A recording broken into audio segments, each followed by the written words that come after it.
now on the scoreboard, Robert. It's tough. When Magnus finds those moves, where he gives up a pawn, enters a position that he just knows is better for him, he is at his most capable and dangerous. And that's saying a lot because we know how many things Magnus has won in the world of chess. But I think for Arjun Erigaisi, you could sense that he started throwing pawns forward. He got into his dynamic position, which typically we think is his strong suit. But it just felt like he didn't have the exact plan that he wanted. He couldn't work through the tactics, and there was something there. Objectively speaking, there was something, but it was clearly very difficult to find. And Arjun went through a natural continuation. It just didn't work out. Agreed, and I was applauding Arjun's approach. I think stylistically, even though that game didn't work out, Robert, I feel like he does need more games like that. And as you said so yourself, objectively, there was something there, right? There was a blunder Magnus made, but the pieces were traded so fast that he got away with it. So I still think Arjun needs games like that to have a chance in the match. So we'll see if he can keep getting some weird, dubious Jabava Londons. Well, can we just talk about H4? I mean, yeah. What in the world is that? It was a move. But Danny, this is a normal position with a pawn on H4 rather than H3 or H2, and you could have developed. So I hate what Magnus is doing. Maybe he's just playing whatever, but look at this. This is like those mainline positions. I was so focused on talking about, even though Arjun lost that game, I liked his strategy. I didn't get to see Magnus on camera when he played H4, but was it a mouse slip? Like literally asking for a friend? I don't know. Did he mean to play H3? I also wasn't looking at his demeanor closely enough, but as I'm looking at this position, this looks terrible for white. Like, you played on one of these main lines in the London, and if we do a quick material count, black is up a pawn. There's a pawn on H5, which means castling looks less tempting because that pawn may drop. And I guess white is doing okay if you find the correct path forward. But yeah, this just is weird stuff. Super weird. That king will never have a home on E1 because of what you've done with the H-pawn. Look at what you've done. And Magnus says, I don't care. I'm playing C4. It's explosive. Let's go. Open up the board. I'm with you. I'm calling baloney, not to be confused with the Benoni. Calling baloney. And it does appear that Arjun has gone wrong a couple turns here. White now right back in this game. It doesn't look like he's done that much wrong, but he put his bishop on d7, captured with the knight, brought the knight back, and nice move from Magnus. He is just putting pressure on the black king side. So, Danny, we were saying that the white king would have nowhere to go. It seems like the black king doesn't have an easy path either. Are we going to get a rook h3 rook lift at some point? Head to the g file and see what happens next? I mean, maybe. Sick. I'm with you. No, you're right. I mean, the black king has just as many questions to answer as the white king does, maybe more at this point. Queens off the board would favor white with the bishop pair in the endgame. B7 is immediately under fire. I'm giving it a star. That's such a good move. It's the best move. Well, if you're going to give it a star, give it this star. It was a gold one. I'm sorry, it's too late now. Okay.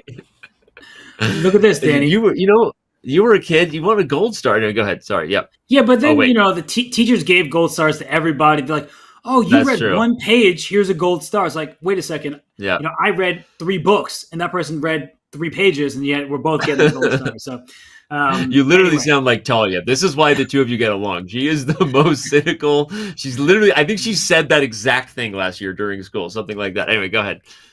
Oh, it just riles me up. But I think what Magnus is trying to do is he's trying to use his rook on this opening B file, go after the black king. There's some loose pawns here as well. But the question is, how quickly do you want to release that tension? Because the black king can also run to E6, where it's actually quite safe. Well, yeah, it's kind of safe. Look at that, king E2. And he's saying that bishop D6 can't defend these threats. Is he going to take F6 and do another knight versus bishop, but bad pawn structure dance? I see you nodding, yeah. Yeah, his rook has choices, either C1 directly or doubling on the B file, or after the exchange on F6, this rook can dance this way. Rook H4 at some moment, and it can go to G4. It can go to A4. It can just pose problems on both sides of the board. So he doesn't go for that forcing line. a good lesson to see all the way through that it would actually bring Black's king to e6. Instead, he stays down a pawn, but you wouldn't know it by looking at the pawns. Speaking of the peshki, the peshka for singular, peshki for plural. Just fun little fact, little Russian tip, Russian grammar. Was there a follow up there? Or are you just trying to, Yeah, that was it. I just wanted you to know. Oh, I appreciate it. You know what? People make that mistake a lot is with pierogi. That's already plural, but they say, "Oh, can I have some pierogies for dinner?" But that's right. It's one of those little language things. Is it moose or moose in? It's moose? Meese for plural moose? Is that really true? No, but goose and geese. So why not moose and meese? Oh, okay. All right, here we are. Magnus in a position where he's down a pawn, but he's got positional pressure. Arjun has a million weaknesses. Rook to c1 is a simple move, probably after g3. Oh, no, king of 3, even better. Because then you get g4 if rook g5 to guard the h-pawn. OMG. He is trying to create a bind over here. That pawn on h5 will be the best pawn on the board, and the knight coming to f5 puts pressure on h6. So it looks like Arjun will have to defend passively. And Danny, I wasn't actually...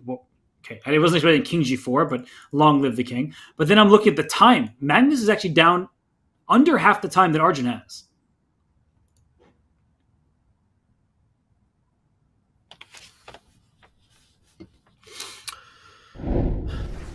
Fascinating defense. We've seen Arjun play great defensively before and steal one. Will he do it again here? This is not so simple, although that king on f5, that's a good king there. And that was a surprising sequence. f4 weakens the g3 pawn, but maybe he will play your g4 push in the near future. Knight d4 check will be available thanks to a pin. So, I mean, there are some tactical chances here. Don't play d4 that drops the pawn. Yep. Gonna have to take... Oh, he plays rook b2 first. But now the e-file has also been opened. God, this just feels like you're one move away from blundering here. I mean, both sides have problems. The king comes to e3. So this c pawn is very dangerous. And look at this. Evaluation suddenly heavily in Black's favor. I think it was king to d3 to threaten c3, but he goes to the other side. Ooh, the rook ending. Good for Black. Because the main thing is that Black's going to win the kingside pawns here. Ooh, what a move. Yeah, he gave a check and brought his rook behind the pawn. And he could also bring his rook to c6 at the right moment if his h-pawn needs a defender. And this is just really excellent stuff from... Oh, it spoke too soon. We're all over the map here, but either way, Arjun Iragaisi is on his way to potentially outplaying Magnus for yet another time today in an endgame, Robert. This is just amazing chess right here. Oh my goodness. Arjun Iragaisi gets that win. He needed it. He cuts that deficit from 3-2. Both players get a little bit of a break now.